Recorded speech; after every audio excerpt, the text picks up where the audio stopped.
Okay, this video relates to supernetting.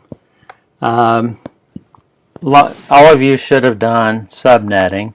Supernet is kind of the opposite of subnetting. In subnetting, we're taking a network and dividing it into smaller chunks. In the case of supernetting, we're taking several networks and combining them into a larger network.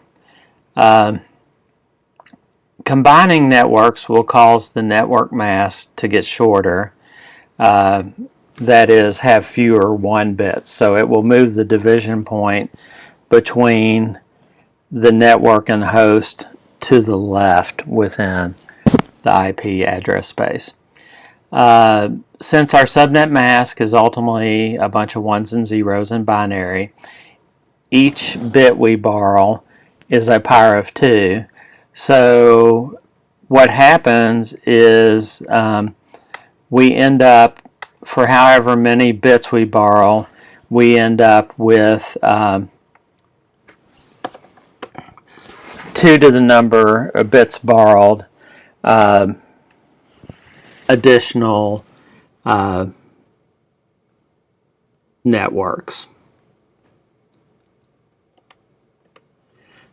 So we need a power 2 networks for this to work.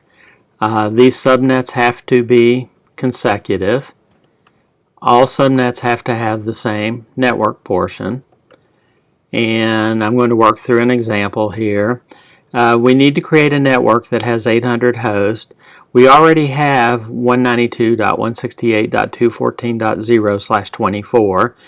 We have some devices in there. We would like them to stay in our supernet. So to do that, the first thing we have to look at is the fact that our current /24 can have 254 hosts.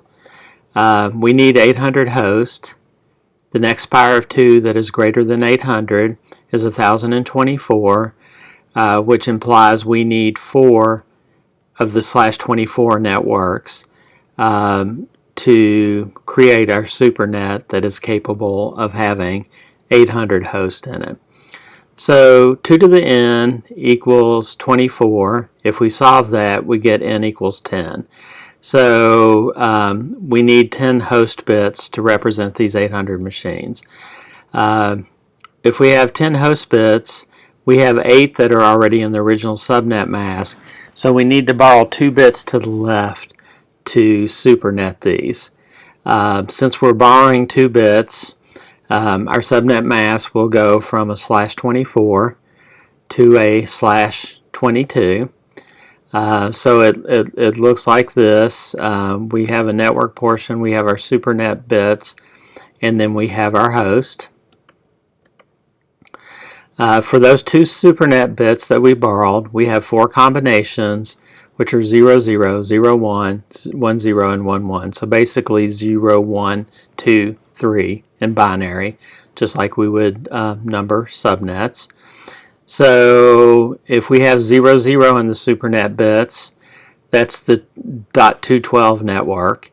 If we have 01, it's the .213. If we have 10, it's the 214, which is the network we started with and wanted to keep in our supernet. And finally, if we have 11, then we get the 215 /24.